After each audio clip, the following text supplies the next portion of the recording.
Boa tarde, estamos iniciando mais uma reunião semanal da programação da operação. Temos esse primeiro bloco, agora teremos o primeiro bloco, né, a reunião será dividida em 3 blocos, sendo o primeiro bloco a gente terá a previsão meteorológica, a previsão hidrológica e a operação hidráulica, né, com a equipe da PRH. O segundo bloco a gente vai trazer a previsão de carga para programação diária e acompanhamento diário semanal, a previsão de carga para o PMO e revisão semanal, os resultados do PMO e as intervenções energéticas relevantes. O terceiro e último bloco, a gente vai ter os limites elétricos e principais intervenções elétricas e a política operativa. Então, vamos iniciar agora o primeiro bloco com a previsão meteorológica. Eu vou passar a palavra para o Rafael. Rafael, por favor. Obrigado, Viviane. Boa tarde a todos. Vou compartilhar aqui com vocês a apresentação. Deixa eu só clicar aqui.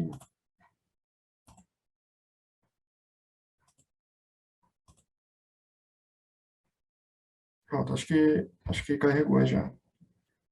Vou começar então com a previsão meteorológica.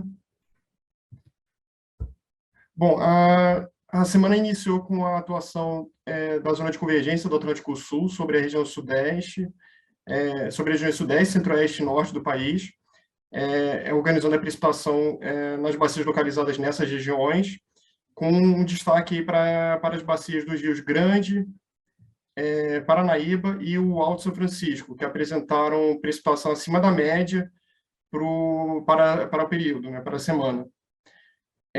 Teve precipitação também nas bacias do Sul, só que os totais foram abaixo da média para a semana. Foi bem pouca essa precipitação nas bacias localizadas na região sul do país. E nas demais bacias de interesse, a precipitação ficou próxima da média para o período.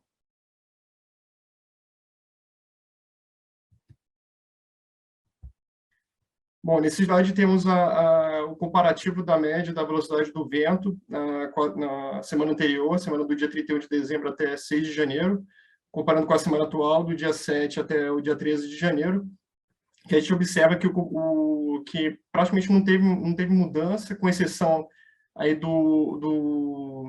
da região aqui da costa norte, da costa do Rio Grande do Norte, que apresentou um ligeiro aumento na intensidade na intensificação dos ventos aí no decorrer da semana, superior em relação à semana passada, mas nos demais estados o comportamento é bem parecido ao da semana anterior. Então, uma manutenção aí, uma estabilidade aí dos ventos aí na região nordeste do país, aí com apenas a exceção do Rio Grande do Norte, que teve esse ligeiro aumento.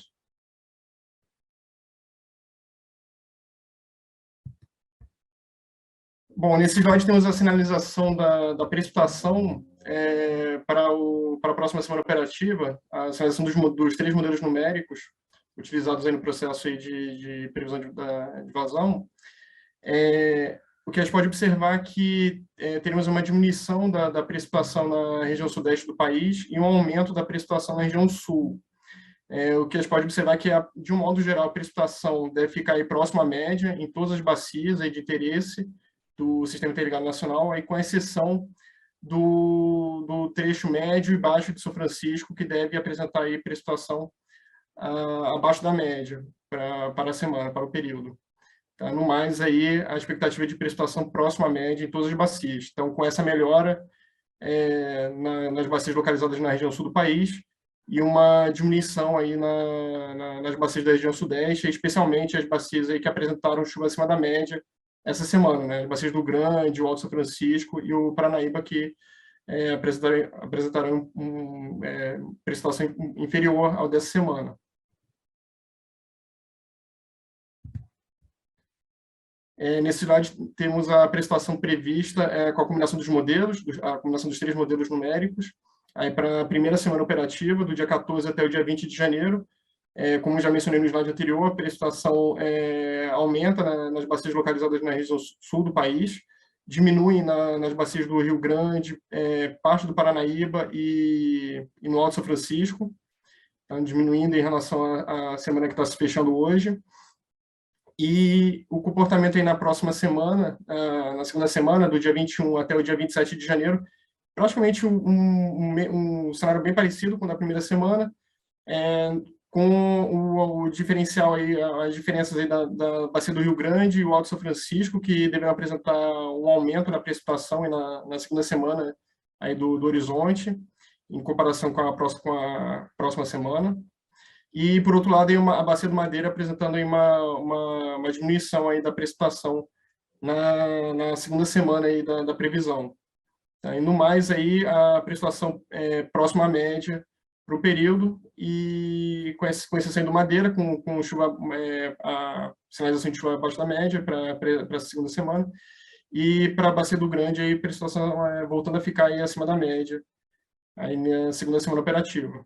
Aí na primeira semana, praticamente todas as bacias aí com precipitação próxima à média, com exceção aí do médio São Francisco, né, que deve ficar abaixo da média para o período.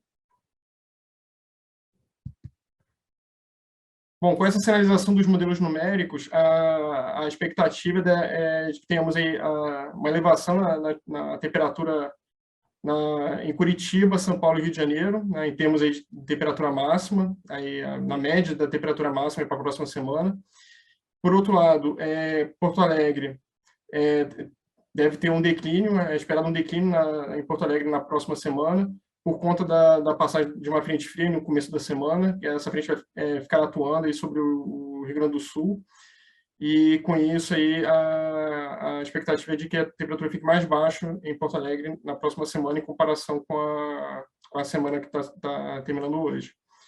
E nas demais capitais do país a tendência aí é de temperatura em estabilidade na próxima semana, tá? Sem variação significativa em comparação com a semana atual. Com relação à geração eólica, a tendência é de estabilidade na próxima semana, em comparação com a semana atual, só destacando aí que os últimos dias da semana devem apresentar um declínio aí na geração eólica da região Nordeste, aí, nos últimos dias por conta do avanço da frente fria pela região Sudeste. Mas é mais para os últimos dias da semana. Em termos médios, aí, a tendência é de estabilidade na próxima semana. E quanto à geração fotovoltaica, a permanência aí um comportamento parecido com o dessa semana, então sem alterações.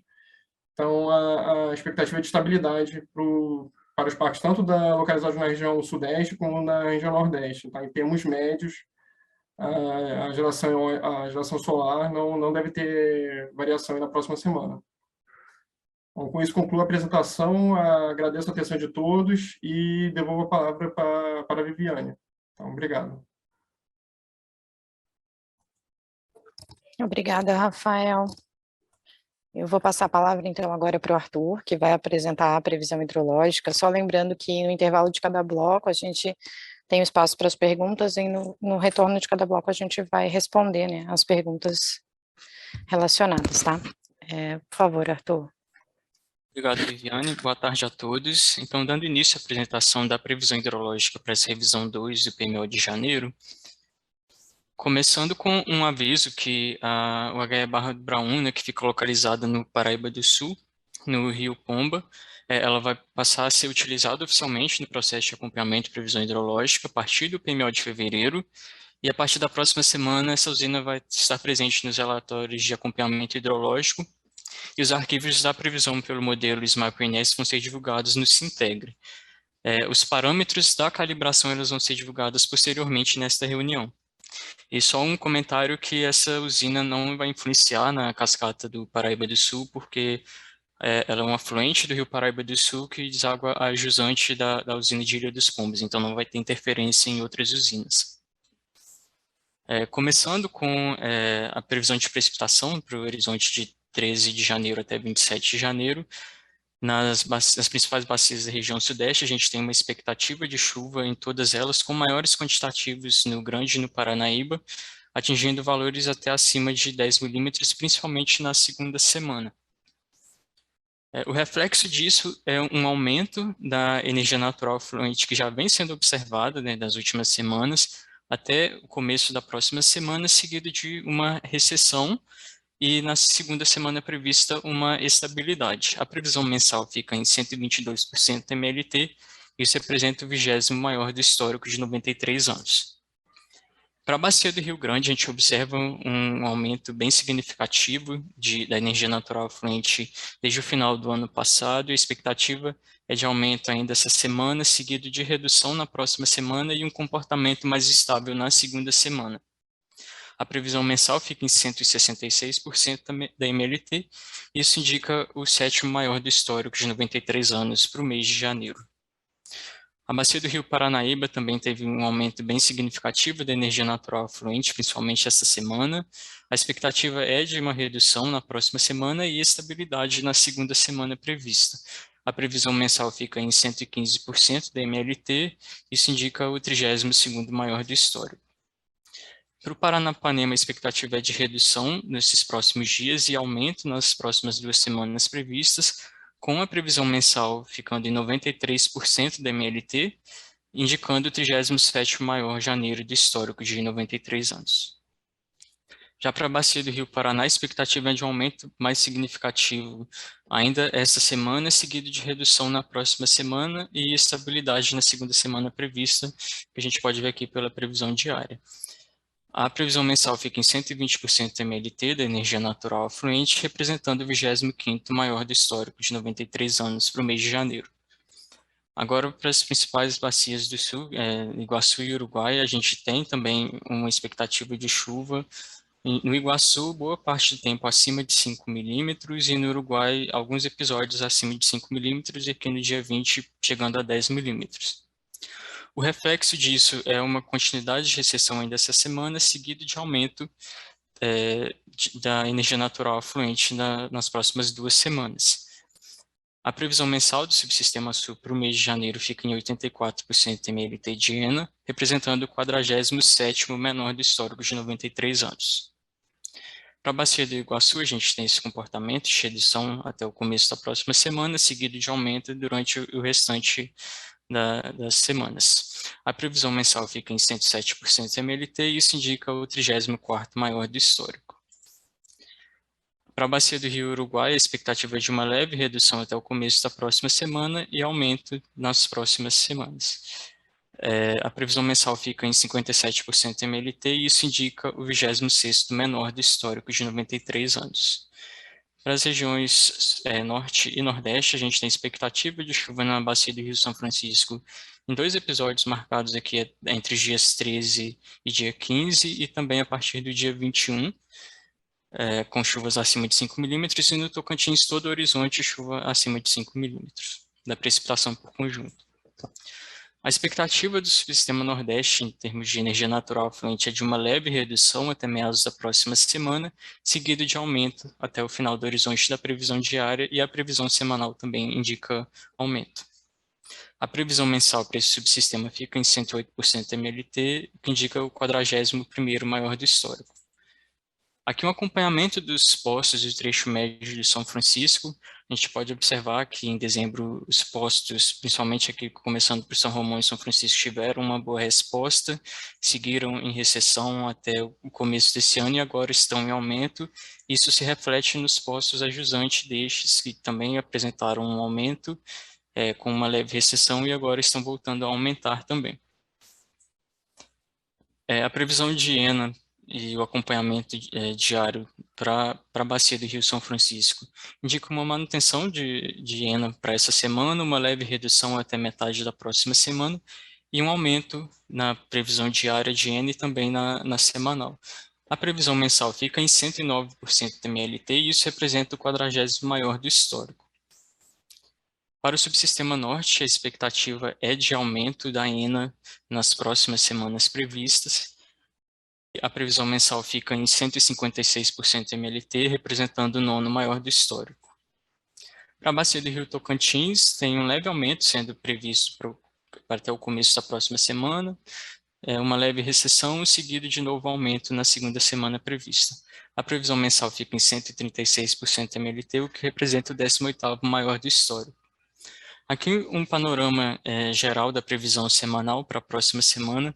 a gente consegue observar que, com previsão acima de 120% da MLT, estão as bacias do Atumã, Jari, Araguari, Curuaúna, Xingu, Tocantins, o Paranaíba, Grande, Tietê, a calha principal do Paraná, com previsão entre 80% e 120% da MLT. A gente tem o Rio Madeira, a bacia do Rio Madeira, o Tapajós, Parnaíba, São Francisco, Jequitinhonha, Mucuri, Doce, Itabapoana, Paraíba do Sul, Paranapanema e Iguaçu, e o restante com previsão abaixo de 80% da MLT. Aqui, dando um zoom nas previsões de agora e o que foi feito no PMO e na revisão, a gente vê que o Sudeste teve um leve aumento comparado com o PMO e a Rev 1, ficando agora com 122% da MLT de ENA como previsão mensal para o mês de janeiro. Para o subsistema Nordeste também um leve aumento comparado com o PMO e a revisão 1.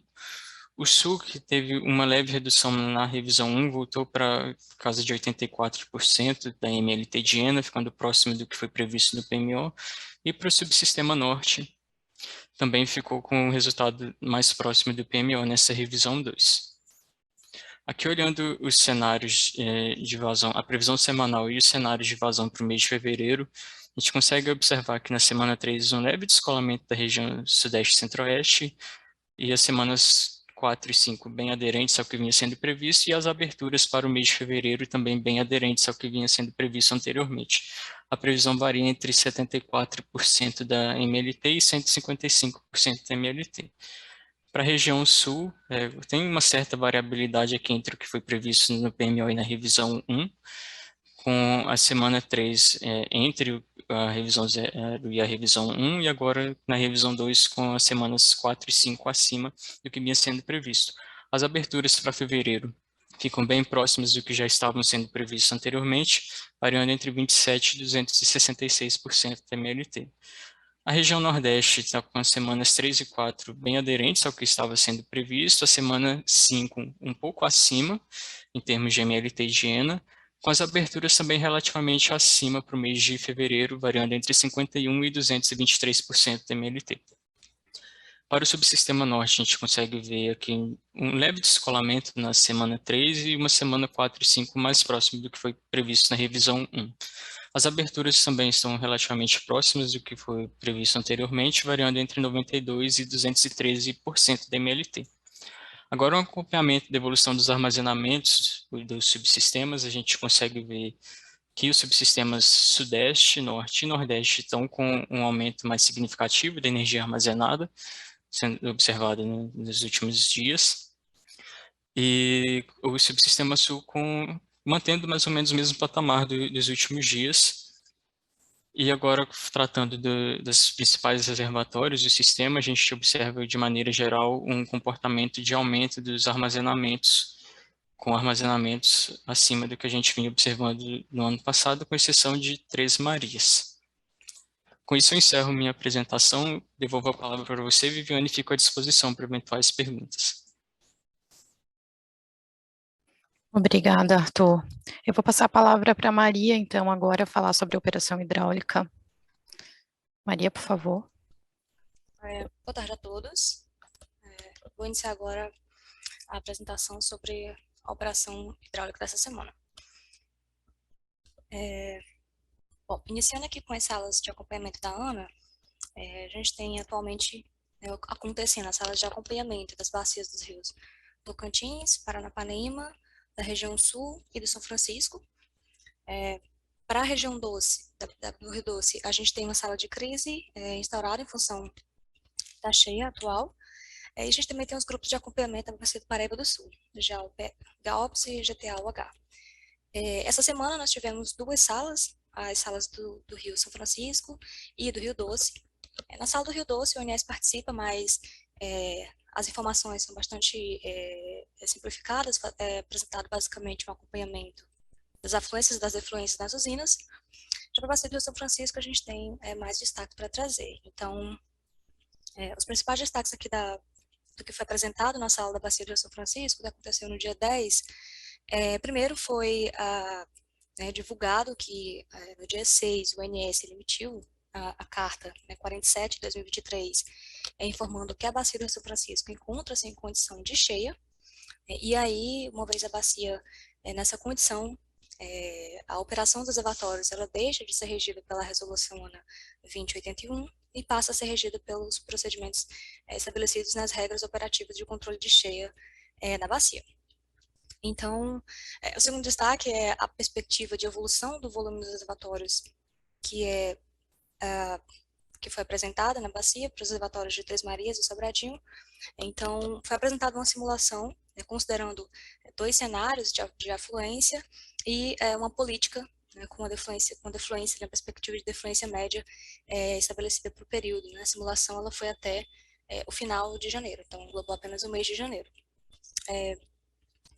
Os cenários adotados, começando aqui com Três Marias, consideram um cenário com uma afluência menor, um cenário menos otimista e um cenário mais otimista. Né? Então, aqui, cabe destacar que, como a bacia está em cheia, né, em ambos os cenários, no caso de Três Marias, são cenários bastante favoráveis, então o cenário mais pessimista ali prevê uma afluência média, né, uma vazão natural média de 141% da MLT, né, nesse mês de janeiro, e o cenário mais otimista, 175% da MLT. Então, em ambos os casos, a gente está com uma afluência bem maior do que a média esperada para o mês. Né? A política de defluência considerada foi de 1.570 metros cúbicos por segundo para todo o período simulado. E essa perspectiva de defluência, né, foi tanto para o reservatório de Três Marias quanto para o reservatório de Sobradinho, foram elaboradas, né, avaliadas em conjunto, né, do ONS com os agentes responsáveis pelas usinas, visando ao atendimento às questões de cheia, né, o respeito ao volume de espera nesse momento. Para o reservatório de Sobradinho, os cenários também são bastante favoráveis, né, embora um pouco menos que Três Marias, né, o cenário mais desfavorável em Sobradinho é de 99% da média esperada, e o cenário mais favorável, 114%. Então, também uma situação bastante favorável, né, ou na média, 99%, ou um pouco acima da média. Já para Sobradinho, a política de defluência, né, nesse mês de janeiro foi, em média, 3.690 metros cúbicos por segundo, e, né, para o reservatório de Xingó, ali descendo a cascata, foi de 3.595 metros cúbicos por segundo. Para o reservatório de Três Marias, a perspectiva de evolução do volume é de que, ao final do mês, o reservatório, né, considerando um cenário com um pouco menos de chuva, né, uma vazão menor, atinge um volume de 75,3%, e no cenário mais favorável atinge 82,2%. Iniciado o mês de janeiro com 63%, então a gente tem uma perspectiva de evolução aí de 15 a 20%, né, do volume nesse mês, até o final do mês. Cabe destacar que, nesse caso, de Três Marias, né, ambos os cenários indicaram ali que ficariam ali abaixo do volume de espera ou levemente próximo. Para o reservatório de Sobradinho, né, partindo de um volume de 70,9% verificado no início de janeiro, né, os cenários, né, no cenário mais desfavorável, né, no cenário não tão favorável, a gente chegaria com um volume no final de janeiro, 75,2%, e no cenário mais favorável, 78,4%, né, ali levemente, né, margiando, uma ocupação muito marginal do volume de espera. Então, esses foram os principais destaques, né, da bacia, da sala da bacia do Rio São Francisco, esse acompanhamento da cheia na bacia e da evolução, perspectiva de evolução e medidas ali tomadas em termos das defluências e da elevação das defluências para que os reservatórios evoluam o volume, ali, respeitando o volume de espera para esse momento. Aqui é a agenda das próximas reuniões da ANA. A Bacia do Doce, a gente teve uma reunião essa semana, como eu comentei, e a gente vai ter uma outra reunião próxima semana, dada a situação, né, de crise de cheia que está configurada na região. Para o restante do mês, a gente ainda tem as salas do Paranapanema, da região sul e do Tocantins, e para o São Francisco, só no mês de fevereiro. Por fim, o último destaque da programação hidráulica dessa semana foi também a caracterização de cheia na bacia do Rio Grande. Então, ontem o ONS emitiu a Carta 98 de 2023, em que foi informado para todos, né, os interessados, de que a bacia do Rio Grande, em função das elevadas afluências, né, e da condição de evolução do volume dos reservatórios, né, e ali ocupação em alguns, né, do volume de espera, a bacia está em situação de cheia. Então, junto com essa carta, foi divulgada também uma notícia no Sintegro para maior divulgação, né, dessa condição atípica, né, e observada nesse momento na bacia do Rio Grande. Bom, eram esses os destaques da programação hidráulica. Eu fico à disposição para eventuais dúvidas e te dou a palavra, Viviane. Obrigada, Maria. Mais uma vez agradeço a todos, né, o Arthur, ao Rafael e a Maria pelas apresentações, né. A gente vai agora para o nosso intervalo. No retorno do intervalo, a gente vai responder as perguntas relacionadas a esse bloco, tá? E vamos para o segundo bloco. Obrigada. Retornamos, então, pessoal, com a nossa reunião semanal da programação da operação. Vamos começar o segundo bloco falando dos parâmetros da UHE Barra do Braúna, que vai entrar, né, no PMO, como o Arthur comentou, né, e vou passar, então, a palavra para o Rodrigo fazer essa apresentação. Por favor, Rodrigo.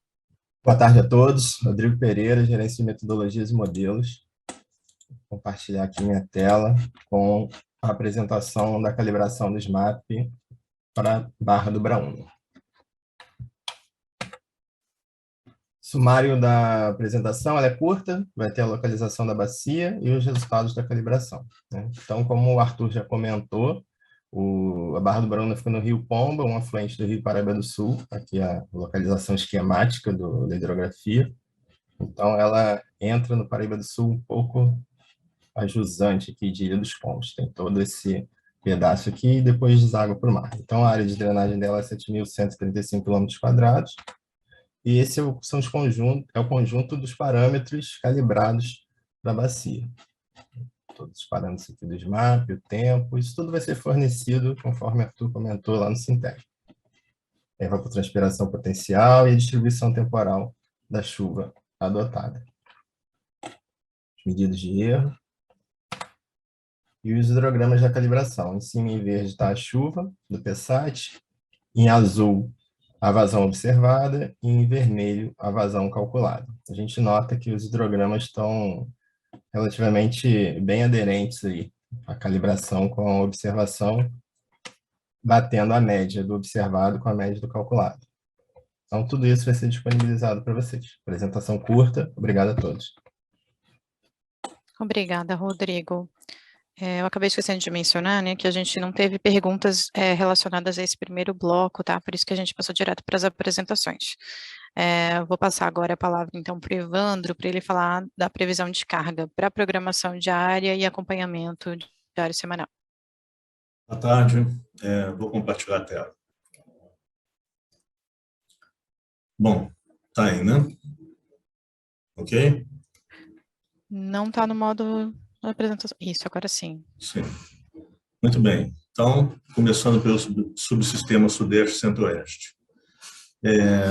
As previsões estiveram bem aderentes até terça-feira. Terça-feira, tivemos aqui um ligeiro aumento da carga na região Sudeste, sobretudo nos estados do Rio, São Paulo e Espírito Santo. Foram os grandes vilões. E a principal causa aqui foi temperatura. Houve um aumento de temperatura nesse dia e a carga subiu em demasia, bem além do previsto. Foi o único dia aqui que eu posso destacar como um desvio ligeiramente maior do que o esperado.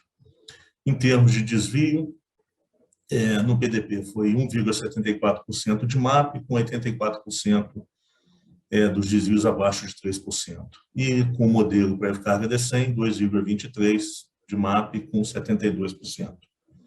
Então, a programação é ainda bem melhor do que o modelo. No subsistema Sul, bom, no subsistema Sul tivemos alguns desvios um pouco mais elevados. A gente tem visto uma variabilidade muito maior na carga nessa região. Aqui, já na terça-feira, houve um aumento substancial na carga. Os grandes vilões aqui foram todos os três estados, principalmente Rio Grande do Sul e Santa Catarina. houve um acréscimo de temperatura e a gente está notando também atividades econômicas já retornando, porque a gente veio de 2 semanas praticamente aí de uma carga muito baixa por conta do Natal, Ano Novo, e aqui a gente já observa uma retomada econômica de algumas atividades, não todas, é claro, e aí aqui, principalmente por conta das temperaturas que subiram em demasia. E aí esse desvio, conseguimos reter esse desvio no dia seguinte, mas já na quinta-feira, a carga voltou a ter uma elevação substancial bem além do previsto. Aqui há aquele trade-off entre o céu claro, né, e a MMGD, o impacto da MMGD aqui é muito grande, e a gente sabe que o calor também atrapalha um pouco. Então, você tem um trade-off entre MMGD e o calor e outros eventos naturais, aí, principalmente econômicos. E isso tem feito a carga do Sul variar muito. Em termos de MAP, 3,57% do PDP, com 48% dos desvios abaixo de 3%. E o Prev Carga D100 também não conseguiu capturar bem o comportamento da carga, com 4,56% de MAP e 35% abaixo de 3%. No subsistema Nordeste, a carga ela tem estabilizado, a gente não vê muita variação, e as previsões ficaram bem aderentes. Então, não há nenhum comentário aqui. E aí, os desvios ficaram em 1,56% do PDP, do MAP, com 90% abaixo de 3% dos desvios. E o Prev Carga D100, com 2,29% de MAP e 71% dos desvios abaixo de 3%. No subsistema Norte, aqui também houve variações, e aqui o grande vilão foi a chuva, principalmente na terça-feira. E aqui pegou Manaus, a carga do Amazonas teve uma redução brusca, e aí houve um desvio grande aqui nessa terça-feira. E esse desvio voltou a ocorrer aqui na quinta-feira, porque também havia uma expectativa de chuva, só que ela não ocorreu na quantidade esperada. E aí a carga voltou a subir. Em termos de desvio, foi 2% de MAP no PDP, com 81% dos desvios abaixo de 3%. E o Prev Carga D100 ficou em 3%, com 50% dos desvios abaixo de 3%.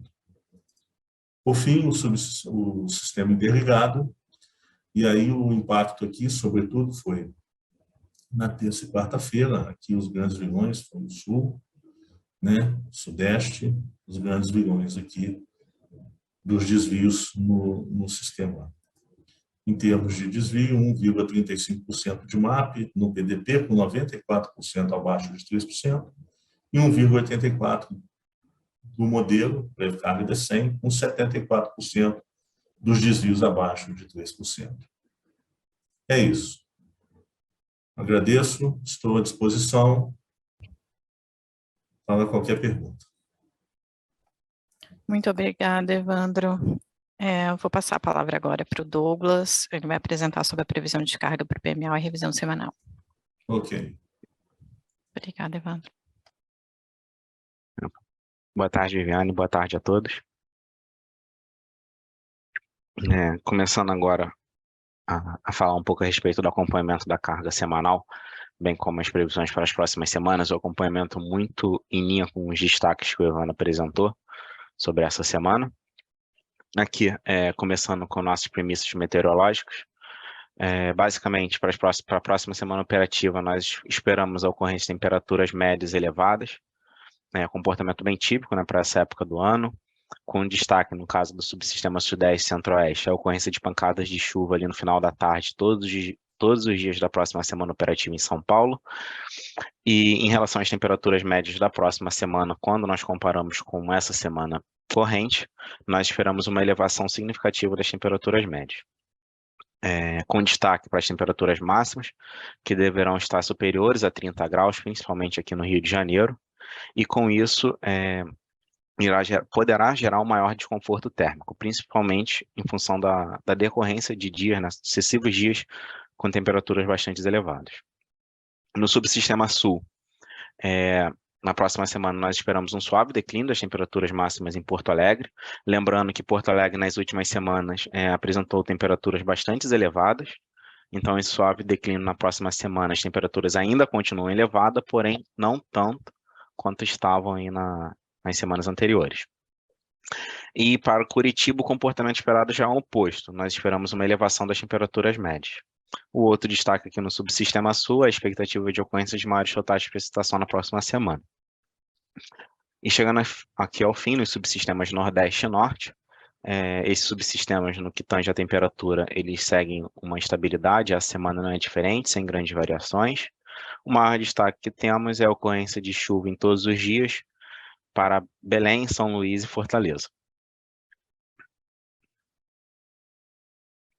Começando aqui no acompanhamento no subsistema Sudeste e Centro-Oeste, essa semana nós temos uma expectativa de fechamento de uma carga de 38.148 MW médio, com desvio de menos 3,4% em relação à nossa previsão. Na nossa última previsão, nós reduzimos a carga, porém, ainda assim, deixamos um pouco mais alto do que nós temos verificado na primeira semana, por ser uma semana de atividade econômica um pouco mais retraída. Porém, a carga dessa semana, ainda assim, vem inferior ao que nós projetamos, muito em função das temperaturas que ocorreram no início dessa semana, que foram temperaturas bastante amenas, colaborou para uma redução da carga média dessa semana. Na próxima semana, nós fizemos já a previsão de uma carga consideravelmente superior dessa semana, cerca de 2 gigawatts. Isso muito em função, como dito no slide anterior, da elevação das temperaturas médias, com destaque para o Rio de Janeiro, que as temperaturas deverão permanecer bem superiores a 30 graus Celsius, o que irá provocar uma maior sensação de desconforto térmico. Com isso, nós consolidamos o valor de 40.354 MW médio, que ainda assim, quando comparado ao último valor que tínhamos para essa terceira semana, nos sinaliza uma redução de menos 3,6%.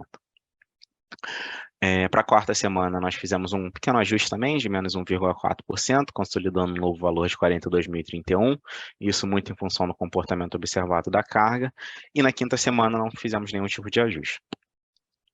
Aqui, com isso, com as novas previsões das semanas 3 e 4 e com os valores verificados das 2 primeiras semanas, nós temos o valor de janeiro revisto de 39.943 MW médio, que nos sinaliza aí um desvio de menos 4,7% em relação à nossa previsão inicial para o mês. Esse desvio aqui, muito em função das primeiras semanas, principalmente da primeira semana, com uma carga bastante aquém do que nós havíamos esperado para essa semana. Avançando agora para o subsistema sul, ao contrário do subsistema sudeste e centro-oeste, aqui no sul nós observamos um desvio positivo da carga, dada a nossa expectativa de fechamento de 12.669 MW médio. Com isso, o desvio seria de 1%. O Evandro já destacou que no subsistema sul, esse é um subsistema que sofre bastante variações de carga, também em função das temperaturas. E a semana nós observamos o retorno de algumas atividades, que gerou um impacto aqui positivo na carga, e com isso tivemos um desvio de 1%. Para a próxima semana, como dito, basicamente manutenção dessas temperaturas elevadas semelhante à semana em curso, somente com suave declínio em Porto Alegre e elevação das temperaturas médias em Curitiba. Florianópolis segue estável, semelhante a essa semana. Com isso, nós consolidamos um valor de 12.853 MW médio, superior ao observado nessa semana, porém ainda assim 3,7% menor do que a última previsão para a terceira semana. Na quarta semana também realizamos um ajuste, dado o comportamento observado na carga, de menos 2,1%, e na quinta semana não fizemos nenhum tipo de ajuste. Com isso, o valor de janeiro revisto encontra-se na ordem de 12.739 MW médio, com um desvio de menos 3,8% em relação à nossa previsão inicial para o mês. Passando aqui no subsistema Nordeste, assim como no subsistema Sul, nós já observamos um desvio positivo na carga de 2,1%, com crescimento aí de 550 MB quase, em relação à última semana, dada a expectativa de fechamento de 11.547. Para as demais semanas não fizemos nenhum tipo de ajuste, dada a estabilidade das condições meteorológicas, destaque somente aos maiores totais de precipitação ali em Fortaleza, porém ainda assim consolidamos o mesmo valor da última revisão semanal para a terceira semana de 11.634 MW médio. frente às 2 primeiras semanas verificadas e a manutenção das projeções das semanas 3 até a 5, nós temos um novo valor de janeiro revisto de 11.509 MW médios, que nos sinaliza um desvio de apenas menos 0,8% em relação à nossa previsão inicial para o mês. E aqui, chegando ao último subsistema antes do SIM, o norte, na última semana nós tínhamos dito que a carga do subsistema estava impactada negativamente pela redução da carga de um dos consumidores livres da região, cerca de 130 MW médio, mais ou menos. O consumidor havia nos informado a retomada de carga a partir ali do dia 8, e essa retomada aconteceu, e atualmente ele já se encontra no montante até superior ao que via sendo verificado nas últimas semanas. Essa semana, nós temos a expectativa de fechamento na carga de 6.437 MW médio, com desvio de menos 1,9%. Para a próxima semana, como dito, em condições meteorológicas, as temperaturas seguem estáveis, e os destaques somente são os maiores totais de precipitação esperados ali para Belém e Manaus. Nenhum consumidor livre nessa revisão semanal nos informou redução em suas cargas, e com isso nós fizemos um ajuste de apenas menos 1,2%, cerca de 80 MW médio na carga da terceira semana, consolidando um novo valor de 6.500 MW médio. Esse ajuste também foi realizado nas semanas seguintes, semanas 4 e 5, e com isso nós temos um novo valor previsto para o mês de janeiro de 6.467, que nos sinaliza um desvio de menos 2,1% em relação à nossa previsão inicial para o mês. E com isso, finalizando no SIM, essa semana, dado o desvio negativo, no subsistema Sudeste Centro-Oeste e os desvios positivos nos subsistemas Sul e Nordeste, eles acabaram se compensando, frente a esses desvios em sentidos opostos, e aqui no SIM o desvio da semana ficou somente de menos 1,6%, dada a nossa expectativa de fechamento de uma carga de 6.801 MW médio. Para a próxima semana, em função dos ajustes que fizemos nas projeções de carga de todos os subsistemas, à exceção do norte, a carga prevista do SIM apresentou uma redução de menos 2,9% em relação ao último valor previsto para essa terceira semana operativa, enquanto na quarta semana de menos 1,3%. Aqui na quinta semana, esse ajuste se torna um pouco mais tímido, uma vez que o ajuste foi feito somente no subsistema norte, que é um subsistema que apresenta uma carga de menor montante. E com isso, nós temos um novo valor esperado para o mês de 70.658 MW médio, que nos sinaliza aí uma variação em relação à nossa previsão inicial de menos 3,7%. Aqui lembrando que esse desvio de menos 3,7% encontra-se muito influenciado pela carga observada na primeira semana operativa, que foi bastante aquém do que nós havíamos esperado. Aqui eu termino minha apresentação, agradeço a atenção de todos e retorno a minha palavra para você, Viviane. Obrigada. Obrigada, Douglas. Eu vou passar a palavra agora, então, para o João Pedro. Ele vai falar dos resultados do PMO e as intervenções energéticas mais relevantes, Por favor, João. Boa tarde, Viviane. Obrigado. Eu vou compartilhar minha tela. Acredito que vocês já estejam vendo. Estamos vendo, sim. Bom, boa tarde a todos e todas. Hoje eu vou apresentar os resultados da revisão 2 do PMO de janeiro de 2023 para a semana operativa que se inicia no dia 14 de janeiro e se encerra no dia 20 de janeiro de 2023. Eu começo aqui pelos CMOs resultantes do estudo, para os 4 subsistemas. Aqui a gente pode ver que os CMOs obtidos foram nulos e ficaram equalizados em todos os subsistemas, para todos os patamares de carga, sem que houvesse atingimento de qualquer limite do intercâmbio. Aqui nesse slide, nós trazemos o comando de despacho de geração térmica pelo modelo DECOMP, em sua totalidade por inflexibilidade declarada pelos agentes na cor azul, sem despacho por restrição elétrica ou por ordem de mérito, como mostra a tabela. Para o SIM, nós temos um despacho previsto de 3.904 MW médios para a primeira semana operativa, distribuídos entre as regiões da seguinte forma: 2.540 MW médios para o Sudeste Centro-Oeste, 112 MW médios para o Sul, 7 MW médios para a região Nordeste e 1.245 MW médios para o Norte. Aqui eu aproveito também para lembrar que esse despacho comandado pelo DECOMP é meramente indicativo, porque o despacho por ordem de mérito é indicado pelo modelo DECEM, na etapa de programação diária. Ainda com relação ao despacho térmico, nós temos as usinas a GNL, que devem ser comandadas com antecedência de 2 meses.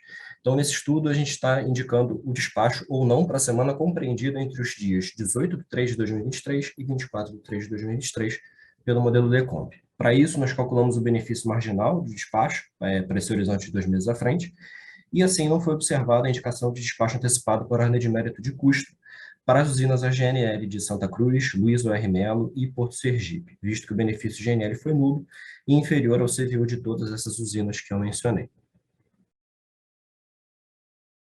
Agora, os resultados relacionados às energias armazenadas nos subsistemas. Nos gráficos, as linhas mais escuras indicam os valores considerados para essa revisão 2 de janeiro, enquanto os valores mais claros indicam os valores considerados nas revisões passadas.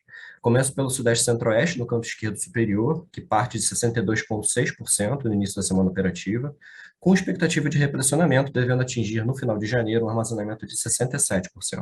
Para o segundo mês de fevereiro de 2023, nós trabalhamos com cenários, e o limite inferior desses cenários indica a energia armazenada de 73,4%.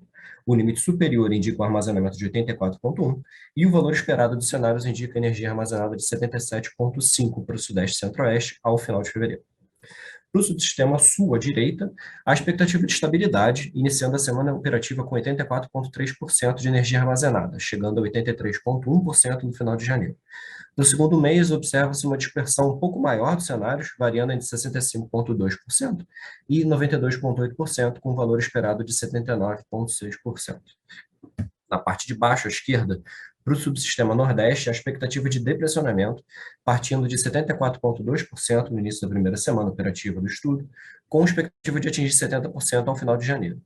Já para fevereiro, o valor esperado de energia armazenada na região Nordeste é de 77,2%, podendo variar entre 65% no cenário mais pessimista e 79,2% no cenário mais otimista.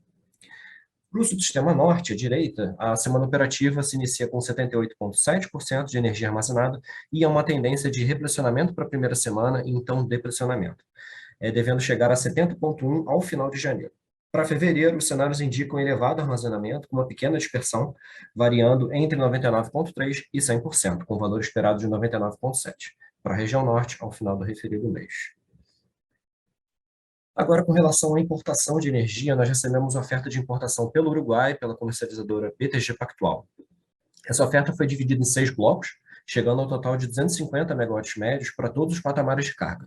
O CVU de cada bloco pode ser visto na tabela apresentada nesse slide e variou entre R$ 526 por megawatt-hora e R$ 2.516 por megawatt-hora. Na área inferior da tabela, a gente traz ainda a informação da variação verificada entre a oferta recebida para essa semana e da semana passada. Para a importação vinda da Argentina, nós não recebemos ofertas para a próxima semana operativa. Lembrando também que as ofertas recebidas elas não são consideradas nas simulações energéticas. Finalizados os resultados da revisão 2 do PMO de janeiro de 2023, eu passo agora para as intervenções energéticas relevantes. Lembro aqui que o nosso critério de relevância seleciona intervenções em unidades geradoras que alteram limites sistêmicos ou que sejam realizadas em unidades geradoras de grande porte. Com isso, para o período entre 14/1 e 20/1, começando pelo subsistema Sudeste Centro-Oeste, nós temos manutenção preventiva na UG6 da OH Furnas, programada para o período compreendido entre 16/1 e 19/1. Para o subsistema Norte, não há intervenções relevantes sobre o critério mencionado. E para o subsistema Sul, nós temos 2 manutenções preventivas na OHE Governador Jaime Canet Júnior, na UG1 em 14/1 e na UG3 em 18/1. Continuando no subsistema Sul, nós temos manutenções preventivas programadas para o período entre 14 e 24/1, na UG1 da OHE Governador Ney Braga e no dia 18/1 para o G2 da OHE Passo Fundo. Passando para a região Nordeste, nós temos manutenções corretivas nos disjuntores das unidades geradoras de Luiz Gonzaga, programados para o dia 16/1, no caso das UGs 1 e 5, e para o dia 17/1, no caso das UGs 3, 4 e 6. Por fim, temos a modernização da UG3 de Paulo Afonso IV, programado para o período entre 16 de janeiro e 29 de dezembro de 2023. Finalmente, a gente está trazendo também alguns avisos adicionais sobre o calendário da próxima semana. Em virtude do feriado de São Sebastião do Rio de Janeiro, no dia 20, a gente vai fazer antecipação em dia de todos os prazos que são comumente praticados. Com isso, os resultados da revisão 3 do PMO de janeiro de 2023 vão ser divulgados no dia 19, que é a próxima quinta-feira, com a abertura do estudo no PMO para envio de dados a partir do dia 17/1, terça-feira, e prazo final de envio para as 11 horas do dia 18, quarta-feira. A reunião de análise de manutenções e unidades de geradores para o mês de fevereiro vai ser realizada no dia 18 de janeiro, que é uma quarta-feira.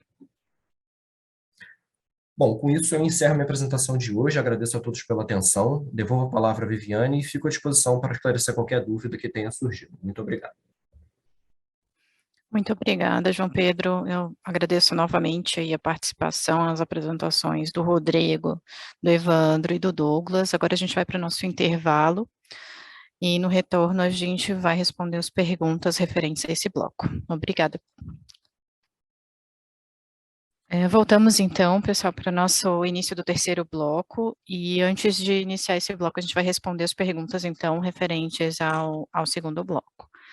Eu vou passar, então, a palavra para o João Pedro, para ele responder a pergunta do Wilker Lacerda, da Electra Energy Comercialização de Curitiba. Prezados, poderiam comentar sobre a alteração do valor de geração mínima da UHE Tucuruí, RE 241 no DECOMP? Se temporária, qual é a previsão de retorno aos valores originais? Obrigada. João, por favor. Vamos lá. Obrigado, Viviane. Boa tarde novamente a todos. Wilker, muito obrigado pela sua pergunta.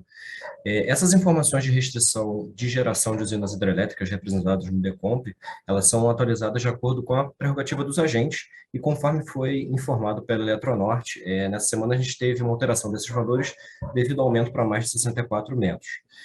De toda forma, esses valores eles vão ser atualizados semanalmente de acordo com as novas perspectivas do agente e as condições do sistema também. Tá bom? Obrigada, João. Mais uma pergunta para você. É a pergunta do Leonardo Nogueira, da Esfera Energia Comercialização, de São Carlos. Prezados, boa tarde. Poderiam revisar os valores da tabela 7 do sumário do PMO publicado hoje? O valor esperado do nível PMO para o Sudeste e Centro-Oeste se encontra igual ao limite inferior, enquanto o Nordeste e Norte, o valor esperado se encontra fora da faixa entre os limites inferior e superior. Obrigada. Obrigado, Leonardo, pelo questionamento. A gente deu uma olhada nessa tabela 7 e a gente percebeu que esses valores estão corretos, sim, tá? Esses valores eles são obtidos nas simulações com o modelo DECOMP e a gente aproveita para ressaltar que não necessariamente o cenário inferior, o cenário superior, ele vai ser baseado nas previsões mais otimistas para todos os subsistemas, né? Porque como o nosso sistema ele é fortemente interligado, essa análise de cenário ela precisa ser realizada de forma global para todo o sim, tá bom? Muito obrigada, João Pedro, pelos esclarecimentos. Eu vou passar a palavra agora para o Douglas, ele vai responder a pergunta do Lucas Cousani, da Central Energia Comercialização de São Paulo. Prezados, boa tarde. Poderiam comentar a previsão para o DECEM da semana que vem, novamente considerando abaixo da previsão do DECOMP? Considerando a semana operativa praticamente realizada, percebe-se que desde sexta-feira passada, o DECEM capturou o comportamento de carga para baixo. Utilizar a metodologia do DECEM para a carga do DECOMP não aumentaria a precisão da previsão de carga? Grato, Lucas. Boa tarde, Lucas. Vamos lá, primeira parte da sua pergunta, né? A previsão de carga do DECEM da semana operativa, o primeiro dia, ela é feita pela PDE, né? Que é a previsão aqui dos analistas da PEC, e a partir do primeiro dia até o final da semana operativa, ela é completada com o modelo Unstealth, tá? Não é com pré-carga DECEM, não. Agora vamos para a segunda parte da sua pergunta, que você falou que a previsão semanal do DECEM ficou mais aderente à carga. O modelo Unstealth, nas últimas semanas, ele vem subestimando um pouco a carga prevista, né? E com essas duas últimas semanas, a nossa carga verificada semanal, ela se encontrou muito aquém do que nós estávamos esperando. E com isso, acabou que esse fator ajudou ao desempenho do Unstealth estar um pouco mais aderente às cargas verificadas do que as nossas projeções. Para te tranquilizar um pouco, o Unstealth também é um dos modelos, apesar das suas previsões serem feitas diárias, né? Ele é um dos modelos que nós utilizamos também para nos embasar em nossas previsões semanais. Então, ele nos ajuda no momento da nossa consolidação também, tá bom, Lucas? Com isso, eu respondi minha pergunta e retorno a palavra para você, Viviane. Muito obrigada, Douglas, pelo esclarecimento. Eu vou passar agora a palavra para o Fausto, para ele responder a Mônica Zambelli, da CPFL Geração. Prezados, observando que os desvios da projeção de carga monitorada continuam na direção da redução, com valores acentuados, e que após a consolidação com os dados da CCE, a carga de novembro apresentou um aumento próximo a 1 giga, solicito que o ONS inclua em seus processos um mapeamento de desvios como o que foi apresentado para a primeira semana operativa de outubro de 22, a ser apresentado periodicamente. Tal mapeamento pode ser semanal ou mensal, mas é muito importante que isso seja feito assim que possível e divulgado para os agentes. Fausto, por favor.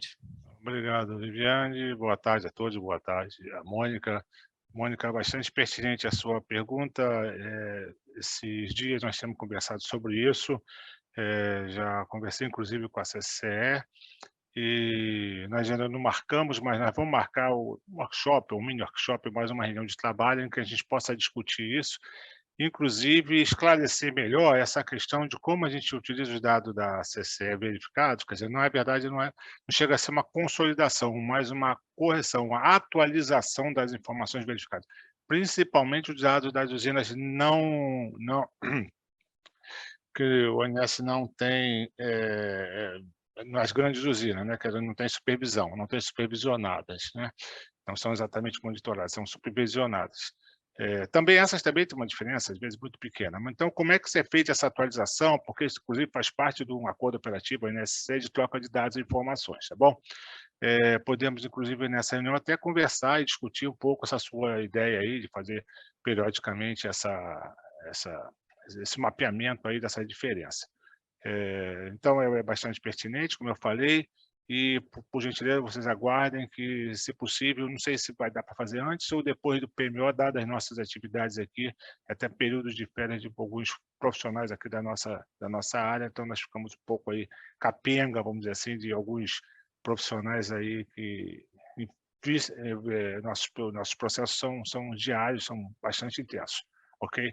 Mas a sua sugestão é excelente, nós vamos realmente nesse caminho aí de fazer alguma coisa que possa melhor esclarecer, porque isso tem sido recorrente, essas perguntas aqui na nossa gerência, ok? Boa tarde novamente, fique à vontade. Muito obrigada, Fausto, pelo esclarecimento. Obrigada também a todos até o momento pelas perguntas, né, pela participação. Eu vou responder rapidamente a pergunta do Alessandro Dutra, da Petrobras, Petrobras Geração. Boa tarde. Podem explicar como será realizada a exportação de energia para a Argentina através de hidráulicas com vertimento turbinável?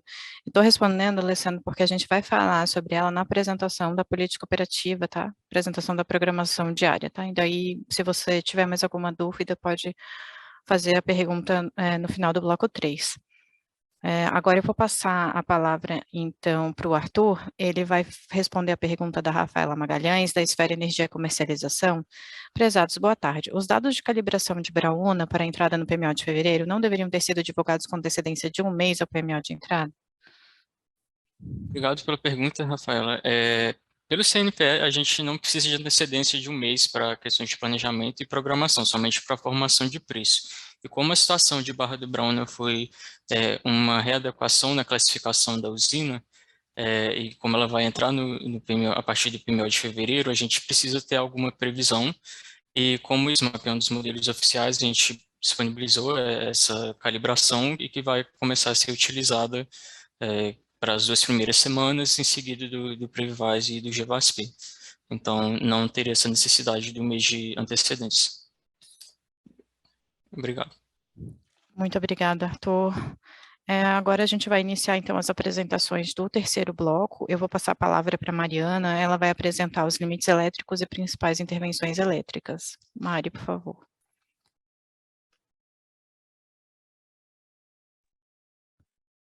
Obrigada. Vou compartilhar aqui a tela, só um minuto.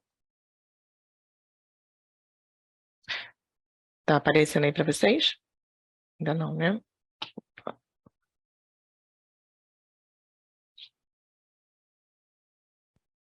Foi? Foi. Agora sim. Então tá. Então, sobre as intervenções que têm restrições energéticas com impactos na programação.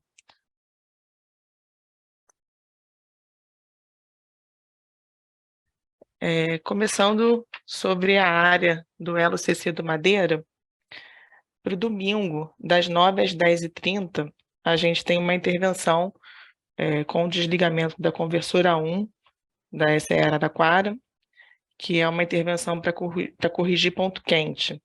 Nesse período, a gente tem uma limitação de somatório dos bipolos do Madeira em 3.150 e tem uma limitação também de FNS em 4.100. Entrando nas intervenções da área norte-nordeste, da interligação norte-nordeste, das 6h30 às 16h30 dos dias 14 e 15, que é sábado e domingo, a gente tem um desligamento da linha de 500 kV Rio das Éguas Lusiânia, um desligamento para manutenção preventiva, e nesse período, para que o sistema possa suportar a perda da GV6 Mutum, a perda de bipolo de Biúna, ou a perda de bipolo do Madeira, a gente precisa manter nesse período um FNS menor do que 5.200, um FNS menor do que 3.000 e um R-seco menor do que 8.800.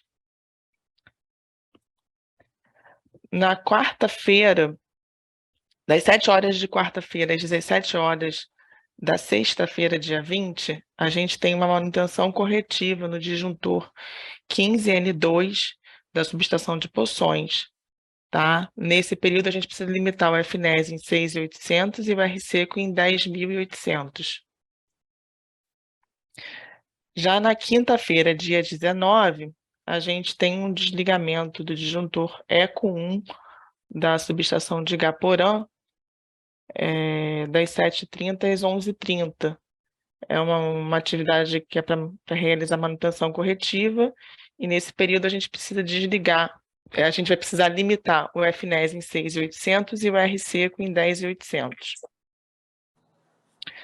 Já entrando agora na área sul-sudeste e no 765, a gente tem programado para segunda-feira, das 7 às 17, um desligamento da Ivaiporã, Foz do Iguaçu, circuito 2.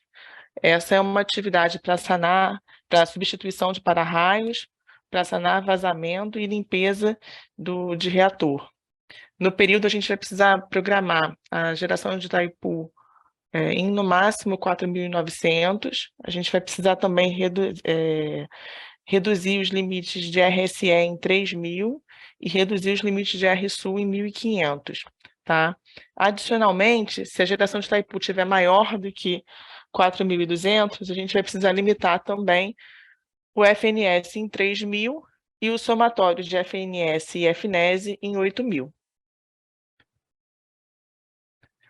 Na terça-feira, das 7 às 17 horas, a gente tem o desligamento da Ivaiporã Itaberá Circuito 2, para substituição de para-raios, e nesse período a gente vai precisar limitar o RSE em 9.000.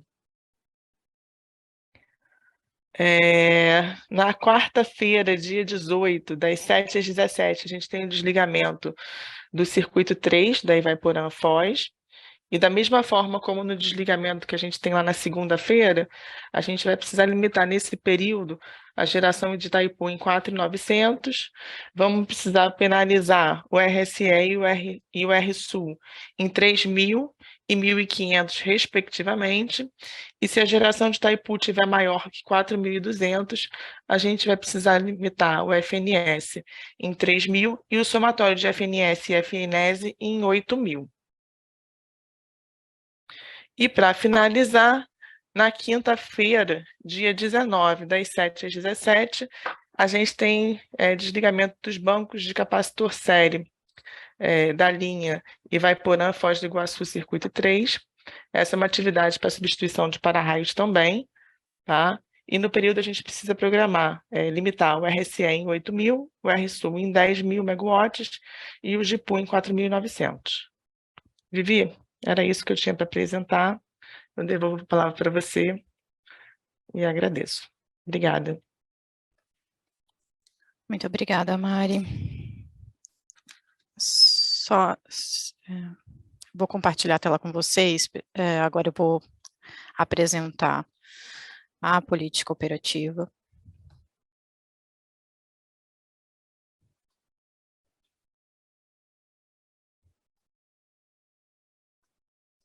Vou colocar em modo apresentação.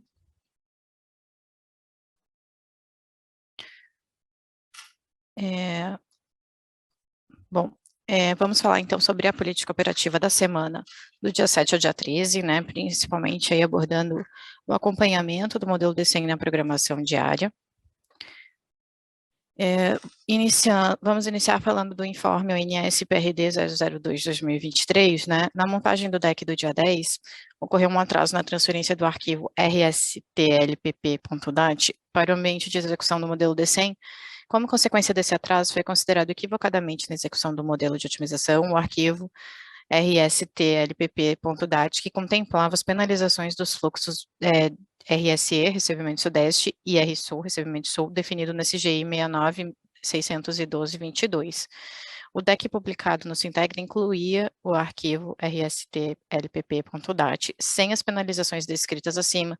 Por esse motivo, esse arquivo foi atualizado no produto DEX de entrada e saída, modelo DCEM do dia 10 de janeiro de 2023, no dia 11 do 1 de 2023, né? Então, no produto, né, DEX de entrada e saída, vão ter dois arquivos rstlpp, o arquivo correto e o arquivo que foi utilizado, né, equivocadamente, já que teve esse atraso na transferência do arquivo. O outro informe que nós temos é sobre o FSARH 3705, que estabelece né, uma defluência máxima de 2.600 metros cúbicos por segundo para o Xingó. Essa restrição ela está associada à curva de representação das condicionantes hidráulicas, CRCH, para a bacia do Rio São Francisco, e de acordo com a nota técnica Representação de Restrições Hidráulicas, estudo de caso dos condicionantes e diretrizes da bacia do Rio São Francisco, resolução ANA 2081 de 2017, publicado no Sintec. Em conformidade com a nota técnica, essas restrições se tornam inválidas quando a bacia do Rio São Francisco estiver operando para controle de cheias. No dia 6 de janeiro de 2023, foi deliberada a condição de cheia para a bacia do Rio São Francisco na situação de atenção.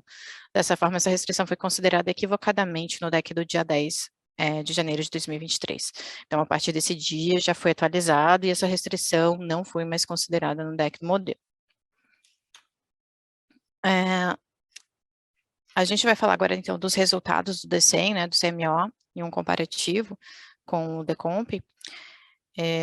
Observa-se, então, que os valores de CMO do modelo DCEM e DECOMP, né, foram nulos, né, para todos os subsistemas em todos os patamares de carga. A gente só reforça que a gente não teve custo, né, calculado pelo DCEM, CMO calculado pelo DCEM nos dias 8 e 9, e no dia 7 o modelo foi publicado em contingência, sem unit commitment térmico, né? E, então, nos dias 8 e 9, a gente não teve a publicação do modelo em função do tempo de convergência. Nesse slide, a gente apresenta o CMO por barra, né, do dia 13 de janeiro ali a 0,30, né? A gente destaca aqui nesse slide, que aqui, só ressaltando que apenas 30% do total de barras no SIM são mostradas, né? E aqui a gente observa que os CMOs ficaram equalizados em todos os subsistemas e as barras do CMO, tivemos apenas algumas barras com CMO sutilmente mais elevados na região norte, em decorrência do fluxo de importação da área Macapá. Aqui no slide, nesse slide, a gente vai mostrar o CMO por barra também nos 4 subsistemas, né, para o dia 13, e em todos os patamares, né, e a gente pode observar que no subsistema sul, norte e nordeste, a gente não teve dispersão de resultados nem outliers, mas no subsistema norte, a gente, em função até, né, a gente pode perceber até pelo gráfico anterior, né, no subsistema norte, os valores de CMO, eles não apresentam grande dispersão de resultados, mas existe um outlier superior ali no primeiro patamar, decorrente do fluxo também de importação da área Macapá, conforme ION do norte 5ME. Aqui a gente vai comparar, né, fazer um comparativo do modelo do despacho, do modelo DCEM e o PDP oficial, né, para os 4 subsistemas. Lembrando mais uma vez que nos dias 8 e 9 a gente não teve publicação do DCEM. No sistema, vamos iniciar aqui mostrando sobre o sistema Sudeste Centro-Oeste, né, a diferença da geração hidráulica foi principalmente ajustes, né, no PDP oficial para a compatibilização da política operativa, né, e fechamento do balanço do SIM, além de ajustes de Unit Commitment hidráulico. O despacho térmico, né, a maior diferença foi, aliás, a única, né, diferença foi as inflexibilidades, né, a gente teve diferença de inflexibilidade, principalmente nas UTS Termorrio, Cubatão e Carqui 19. Não houve exportação de energia pelas térmicas do Sudeste nessa última semana. No subsistema Sul, também tivemos diferença na geração hidráulica para compatibilização, né, da diretriz da política operativa, além de ajustes de Unit Commitment hidráulico. O despacho térmico, as principais diferenças foram em função da declaração de inflexibilidade de Jorge Lacerda B, em alguns períodos e patamares, e também exportação comercial pelas UTS Jorge Lacerda A2, B e C. No subsistema Nordeste, a gente também teve alguns ajustes necessários ali na geração hidráulica para fechamento do balanço e atendimento à carga e atendimento à política operativa, né, da região Nordeste e bacia do Rio São Francisco, e de térmicas também, declaração de inflexibilidade das UTS Vale do Açu e Termoparaíba. No subsistema Norte, as diferenças observadas ali da geração hidráulica, né, entre o PDP final e o DCEM, foram principalmente ajustes de Unit Commitment hidráulico e também a utilização do recurso da geração hidráulica para atendimento de ponta da carga do SIM. E a geração térmica, a gente também teve declaração de inflexibilidade e exportação comercial, né, das UTS Maranhão 3, Nova Venécia e Parnaíba 4. Aqui o resultado, né, do balanço semanal da geração térmica, né, no balanço de 7 a 13 de janeiro, né, a gente pode observar que a gente tem um montante mais significativo de inflexibilidade na região Sudeste e Centro-Oeste, o único motivo de despacho, né, que a gente teve nesse subsistema. No subsistema Sul, a gente teve um montante pequeno de inflexibilidade, o montante mais significativo foi a exportação comercial. No subsistema Nordeste, a gente só teve inflexibilidade, né, em 111 megawatts. No subsistema Norte, a gente também teve um montante mais expressivo de inflexibilidade, né, 674 megawatts, e também tivemos exportação comercial de 397 megawatts. Juntando no SIM, então, a gente só teve essas duas classificações, né, inflexibilidade e exportação comercial para despacho térmico, essas duas titulações. Então, a gente pode observar que a gente teve um montante de 4.015 megawatts de inflexibilidade no SIM, que representa 79% do despacho total, e esses 1.050 de exportação comercial correspondem a 21% da geração. Aqui a gente está mostrando o intercâmbio internacional, também de 7 a 13 de janeiro, já considerando a geração hidráulica, a exportação por geração hidráulica de energia vertida turbinável feita para hoje, né? Então, a gente pode observar aqui que a gente teve, né, um montante mais expressivo de geração térmica aqui nos dias 8 e 9, e no dia 13 a gente teve um montante aqui de em torno de 1.400 aqui de exportação, né, sendo em torno próximo de 1.200 de geração térmica e 225 de exportação de energia vertida turbinável. Esse montante de 225 foi a oferta que a CCE recebeu, né, de uma comercializadora e que pôde ser alocado no sistema brasileiro, e é um montante já líquido, né, já descontando as perdas de transmissão.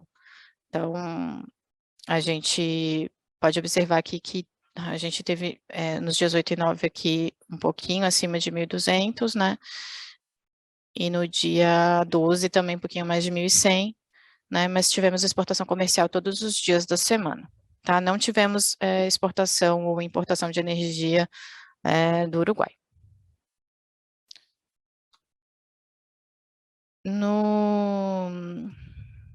No balanço programado semanal, né, no balanço da programação semanal, a gente pode observar aqui que o Sudeste, ele se mantém, né, predominantemente ainda, se manteve nessa semana predominantemente ainda importador de energia, mas praticamente só no período de ponta de carga, né, no período de carga pesada e média, mas principalmente no período da noite.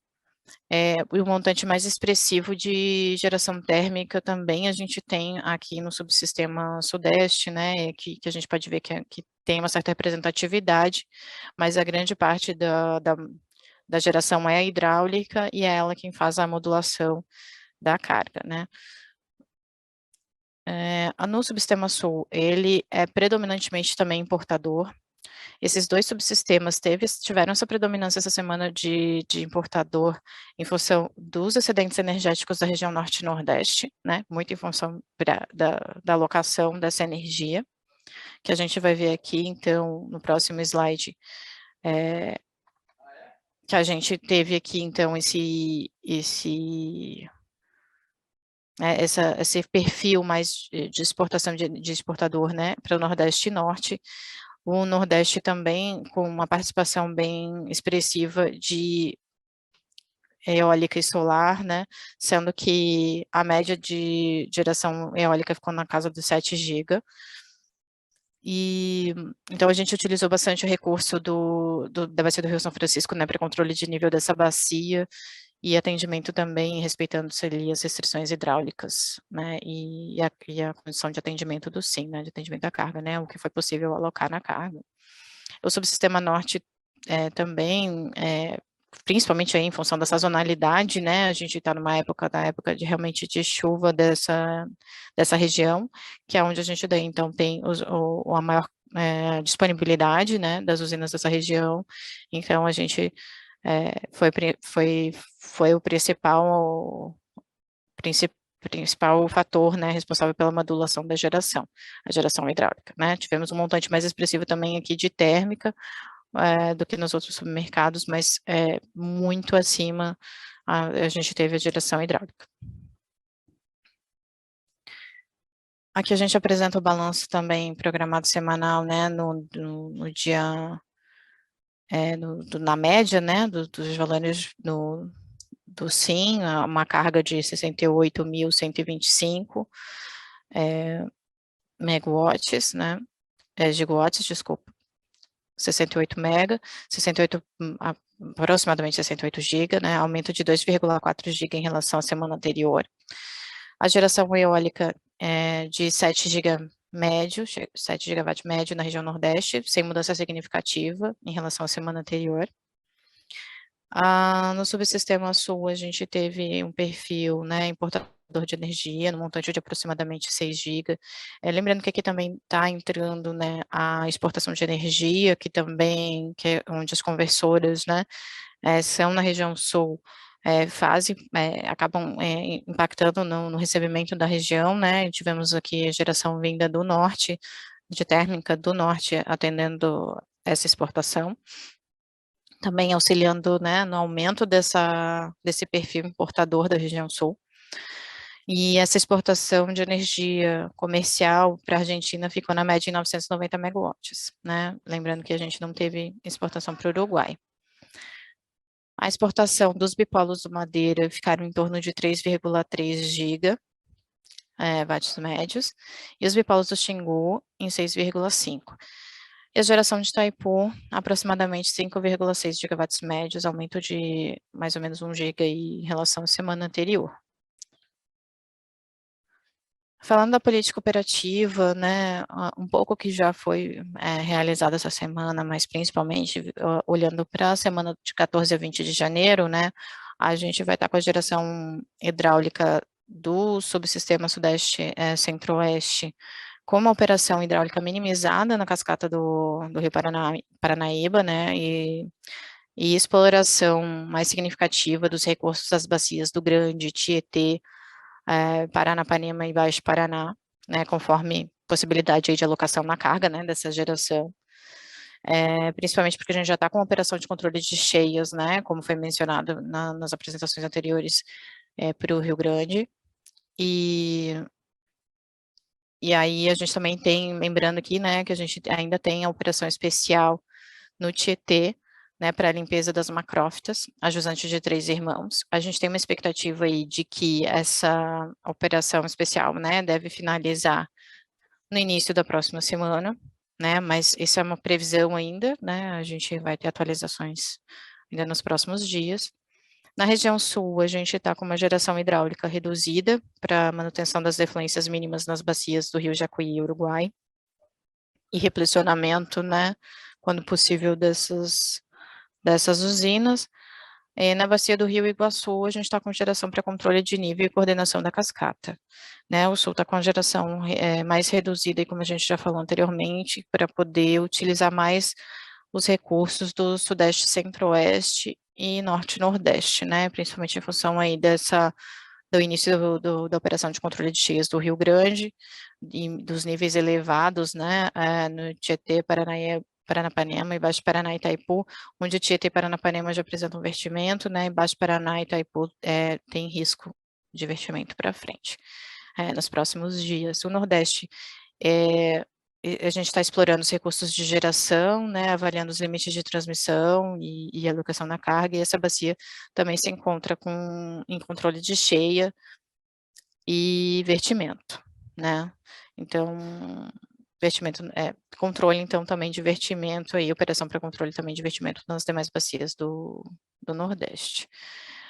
No Norte, a gente está explorando as disponibilidades energéticas em todos os patamares de carga também, né, conforme possibilidade de alocação na carga, com exceção de Tucuruí, que, como ainda não apresenta vertimento, ela está sendo explorada principalmente para atendimento à ponta de carga do SIM, visto os excedentes energéticos aí da região.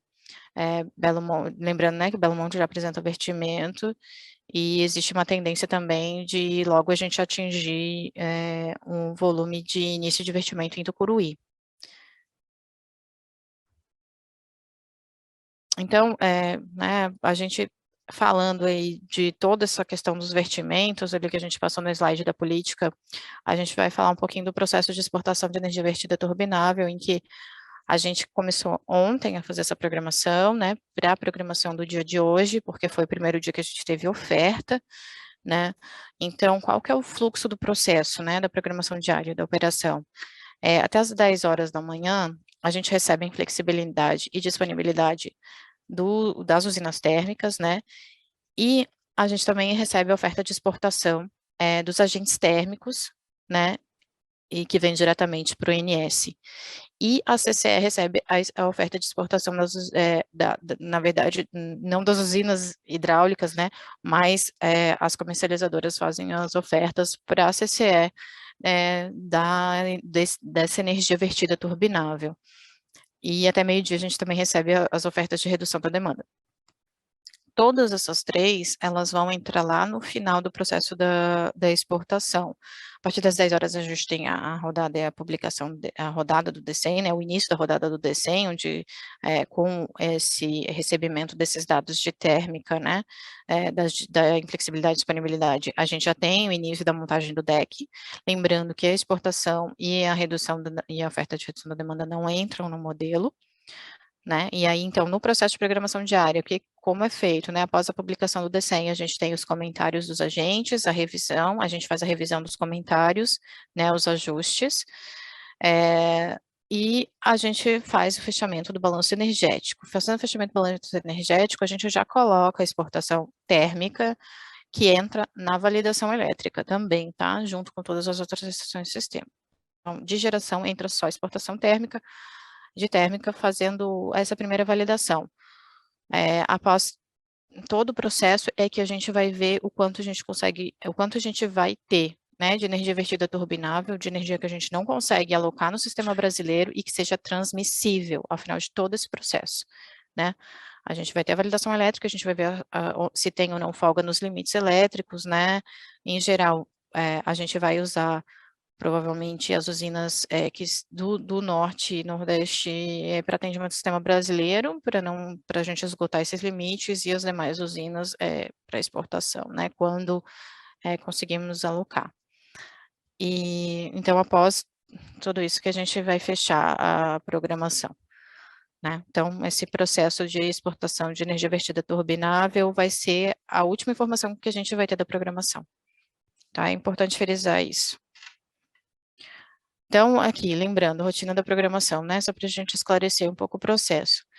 Então, a gente vai fazer a programação, né? A gente vai avaliar a política operativa, a gente vai ver a previsão de carga, a previsão de renováveis, a gente vai considerar o despacho térmico que a gente tem no sistema, as intervenções, as propostas de exportação térmica e EVT, a gente já vai verificar a alocação na conversora, principalmente, né, da energia vertida turbinável, porque a gente não vai poder alocar mais que isso, por mais que a gente tenha mais energia vertida turbinável, e lembrando, né, que principalmente pela ordem ali, em função de ser uma energia mais segura, mais garantida, a exportação de geração térmica tem prioridade, ela já entra um pouco antes no processo.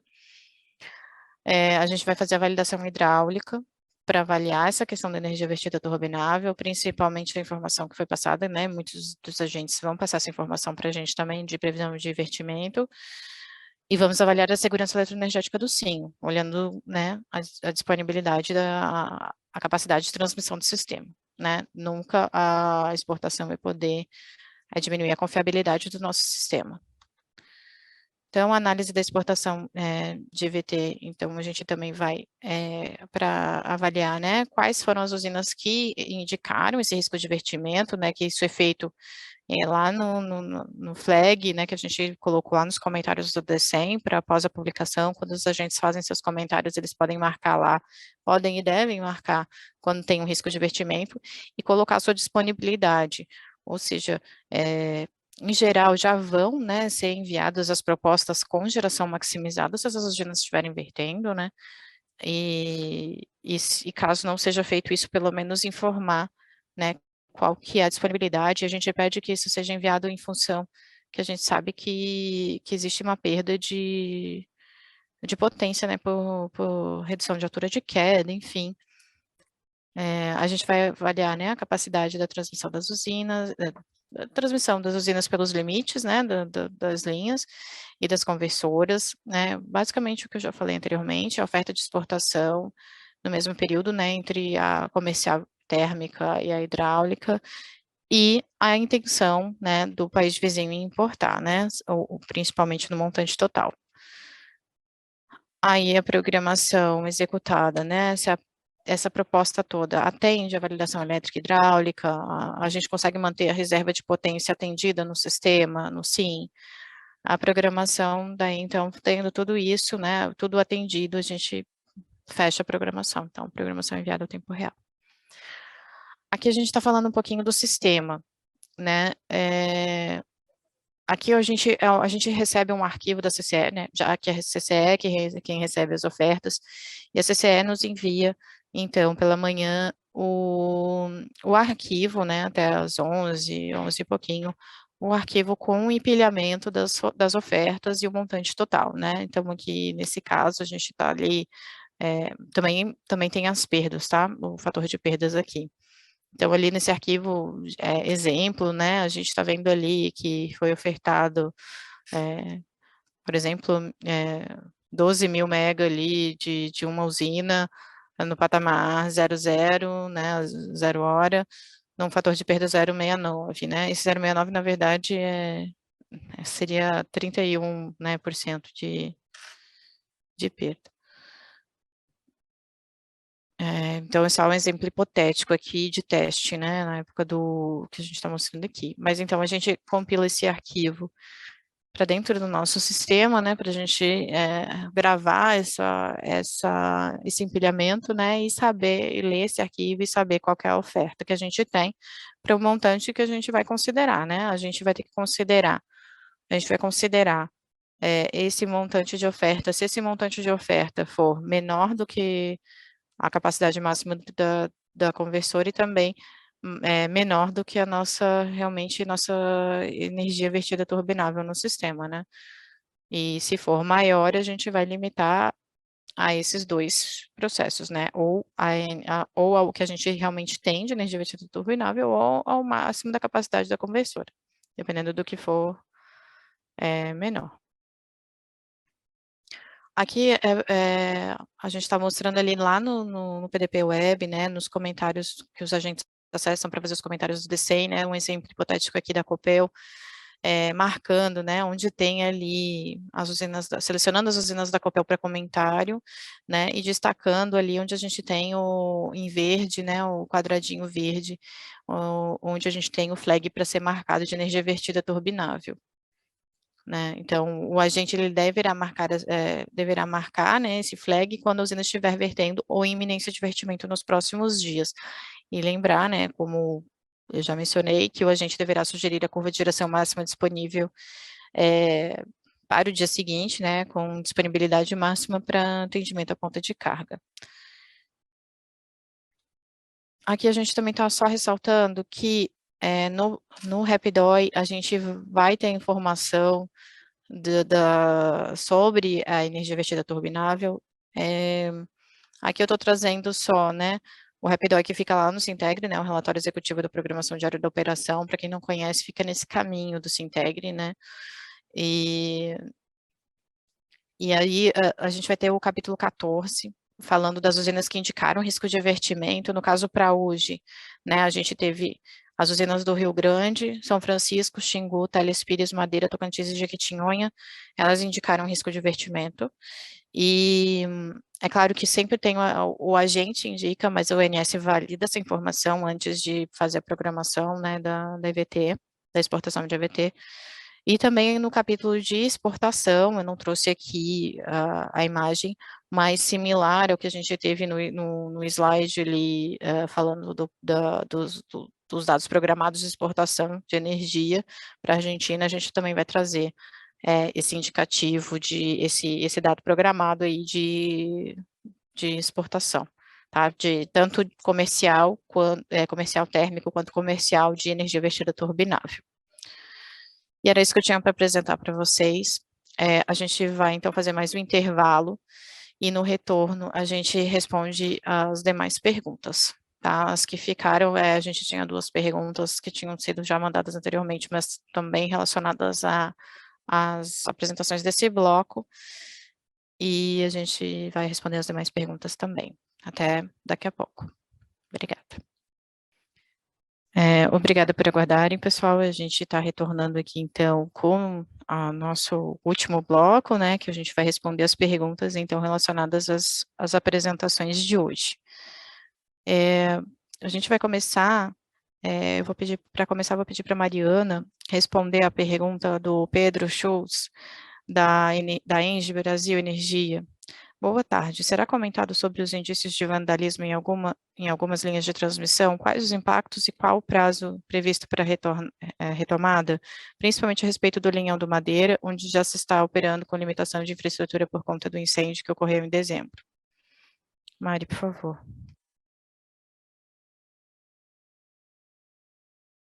Então, na madrugada do último domingo para segunda-feira, a gente teve 2 ocorrências no SIM, tá? Cujas causas os agentes ainda estão apurando, tá? À 00:13, a gente teve uma ocorrência envolvendo o bipolo 2 de Foz e Biúna, e à 00:40 teve a ocorrência envolvendo os circuitos 3 e 4 da linha de corrente contínua da coletora Porto Velho, Araraquara, do bipolo 2 de Madeira, tá? O bipolo 2 de Foz e Biúna, ele foi normalizado hoje às 8h50, e o bipolo 2 de Madeira, ele voltou à operação monopolar através do polo 3 por volta das 11h30 da manhã de hoje. Então, como essas linhas elas foram normalizadas, né, por esse motivo que a gente não abordou essa questão na apresentação de hoje, tá bom? Muito obrigada pelo esclarecimento, Mari. Eu vou passar agora para o Arthur, para ele responder a pergunta do Marcos Stocco, da Matrix Energia. Boa tarde, pessoal. Será divulgado o SMAP Shadow? Se sim, a partir de quando? Desde já, muito obrigada. Muito obrigada. Obrigado pela pergunta, Marcos. A gente vai começar a disponibilizar os arquivos da rodada na próxima semana.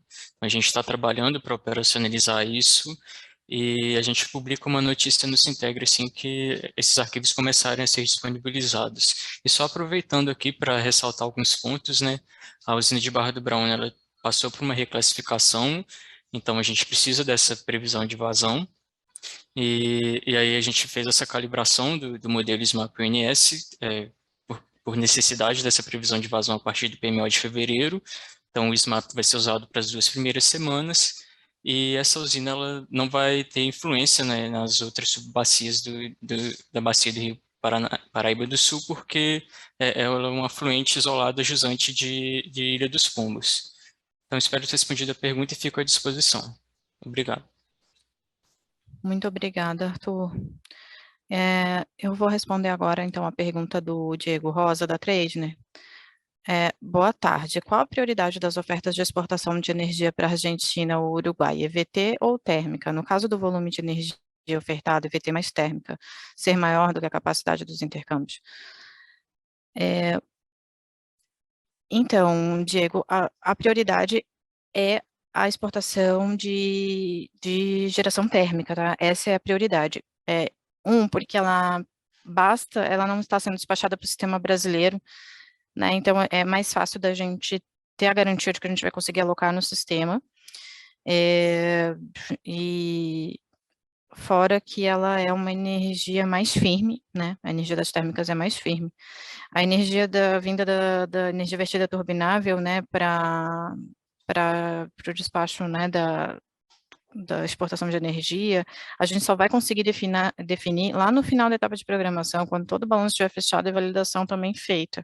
E aí que a gente vai ver os montantes que a gente vai ter de energia vertida turbinável, e aí vai ser feita a comparação, né, desse montante que a gente tem com a oferta, né, e com a capacidade da transmissora, né, o que sobrou da conversora, com o que sobrou de espaço na conversora para a gente transmitir, né, e além dos limites de transmissão, né, do SIM, que a gente já vai olhar na validação elétrica, né, que a gente já vai estar considerando tudo isso nesse final para a gente saber qual o montante que a gente vai conseguir alocar. Então, como eu já tinha comentado na apresentação, né, chegando no final a gente vai ver quanto que a gente tem de energia vertida turbinável, né, de previsão de energia vertida turbinável, lembrando que é uma estimativa, isso pode ser alterado em tempo real também, por isso que a gente diz que a geração térmica é mais firme, né, porque a gente aqui está trabalhando com previsão. A gente imagina que a gente vai ter essa energia, de certa forma, por um bom tempo agora, né, que a gente está com essa previsão, com esse controle de cheias ali em várias bacias, né, e com os níveis do sul também elevados. E, então, a gente deve ter aí uma perspectiva aí, a gente tem essa estimativa de ter previsão, energia vertida turbinável no sistema por algum tempo, mas ela sempre vai depender de muitos outros fatores, né? Então, por isso que ela não entra ela é depois, né? Primeiro vem o contrato da térmica, e depois é que a gente aloca a EVT. Então, a capacidade, a gente vai primeiro verificar o montante, tendo o montante, a gente vai ver a capacidade da conversora, se a gente estiver com um montante acima da capacidade da conversora, vai ser limitado à capacidade da conversora, né, já tendo alocado a geração térmica ali na conversora. E vai depender da oferta também, né, se a oferta for menor que tudo isso, vai ser alocada a oferta. Tá, e eu acho que eu respondi a pergunta, também fico à disposição, né, caso tenham mais dúvidas. Agora eu vou passar para o Diogo, o Diogo vai responder mais 3 perguntas, tá? Inclusive mais uma do Diego Rosa, da Tradner. Boa tarde, gostaríamos de fazer uma solicitação relacionada às exportações de vertimento turbináveis. Pedimos que os volumes exportados de vertimento turbinável sejam destacados por usina no IPDO, da mesma forma que é feito para o despacho térmico, usinas com mais de uma razão de despacho.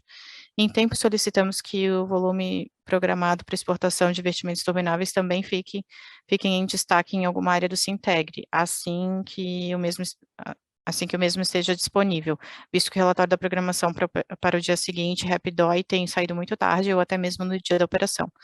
Observação, vocês vão passar a comentar a performance dessas exportações de vertimentos turbináveis dentro dos destaques da operação eletroenergética da semana, mês anterior? Diogo, por favor. Obrigado, Viviane. Boa tarde a todos. Obrigado pela pergunta, Diego. Boa tarde. Vamos responder em partes. Primeira questão do IPDO.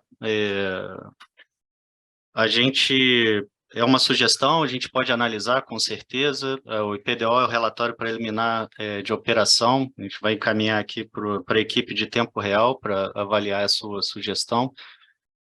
Só ressaltar que a programação da exportação, a exportação ela é feita no ambiente de programação. Tá? Então, o montante que for programado, se não acontecer nenhum desvio dentro da sala de controle, é o que vai ser verificado. Né? Dentro da sala de controle, que pode acontecer uma redução do que foi programado. Aí, seja por um vertimento turbinável que não foi verificado, como a Viviane já explicou, né? A gente está trabalhando com dados previstos dentro da sala de controle. Se tiver algum aumento de carga, né? Ou diminuição da geração renovada, essa energia de vertimento turbinado vai ser a primeira a ser utilizada para o Brasil, para fazer resposta a essa variação, né? Até mesmo o vertimento turbinável ele não acontecer, uma afluência que estava prevista não acontecer, né?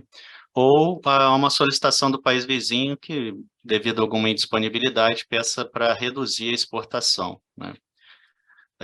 Quanto ao dado, a gente também identificou uma carência no RAPDOI de informar o valor que foi programado, né?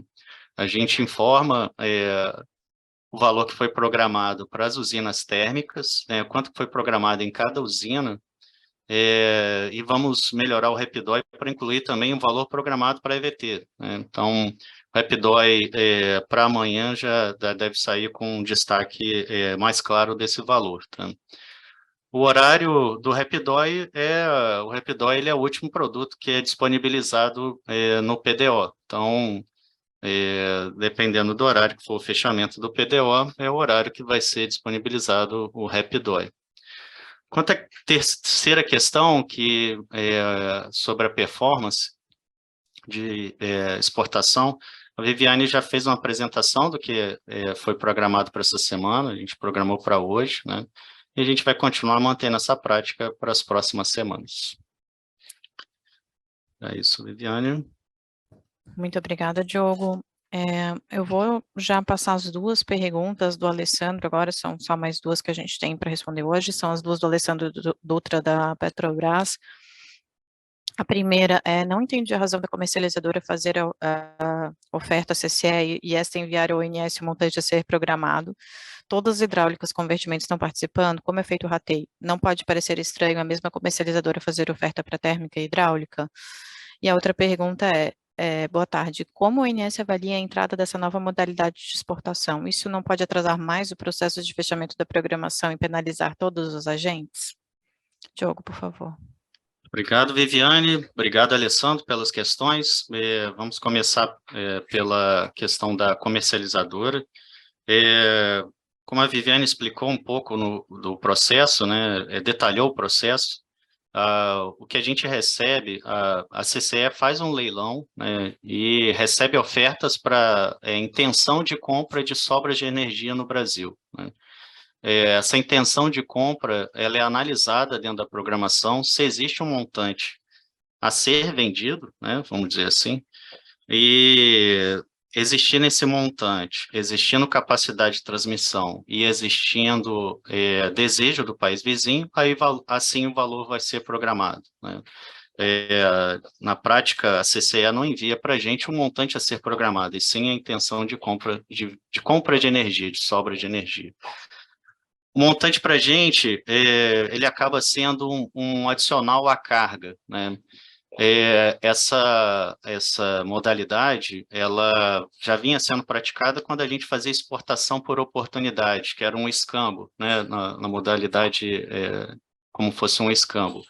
que quando a gente tinha sobra de energia, a gente exportava para o país vizinho, e quando o país vizinho tinha sobra de energia, ele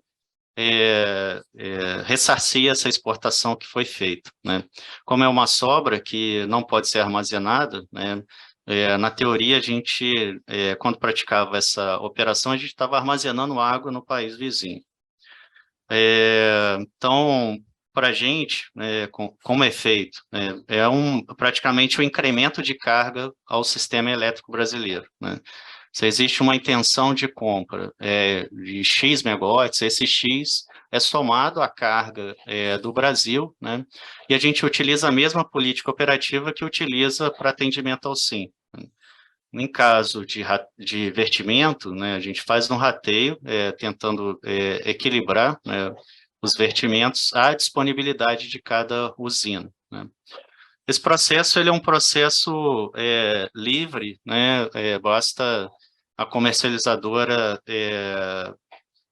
ter a sua documentação aprovada no Ministério, contrato de uso de serviço de transmissão e participar do processo competitivo na CCE. Então, compete a todas as comercializadoras participarem desse processo. Aí a gente não tem nenhuma restrição se a comercializadora está participando de ambos os processos, né, de oferta térmica e de oferta hidráulica. Na prática, por ONS, a gente não conhece quem que é a comercializadora, tanto da oferta térmica quanto da oferta hidráulica. Para oferta térmica, a gente recebe a oferta da usina térmica, da oferta hidráulica, a gente recebe um montante de intenção de compra de energia, né? Quanto à segunda questão, como é que a gente avalia a entrada da nova modalidade de exportação? Isso não pode atrasar mais o processo de fechamento da programação. A gente acredita que todo processo que é introduzido dentro da programação diária, com certeza ela impacta, sim, no processo, né? É um processo já com um tempo muito escasso, né? E toda nova função que a gente inclui dentro desse processo, com certeza ele impacta. A gente avalia que é uma boa, uma boa coisa que aconteceu, né, visto que é uma evolução de um processo que já ocorria como uma exportação de oportunidade, né, e ele está evoluindo para um processo de comercialização e vai ser contabilizado ao MRE, né. Mas também avaliamos que esse processo, quanto ao tempo, né, não é um processo tão impactante quanto, por exemplo, é o processo de exportação de usina térmica, que esse sim é um pouco mais impactante, visto que a gente tem contato com mais agentes, né? E no caso da exportação por vertimento turbinável, o único contato que a gente tem é com o país vizinho, né? De certa forma, a gente tendo menos contato, é um processo mais ágil. Acho que era isso. Diane, obrigado, boa tarde. Espero ter respondido. Muito obrigada, Diogo, pelos esclarecimentos. Então, a gente agradece mais uma vez a participação de todos, tanto das apresentações ricas, apresentações esclarecedoras, e a participação também dos agentes, né, que acabou enriquecendo também a nossa reunião. Obrigada a todos e um bom final de semana.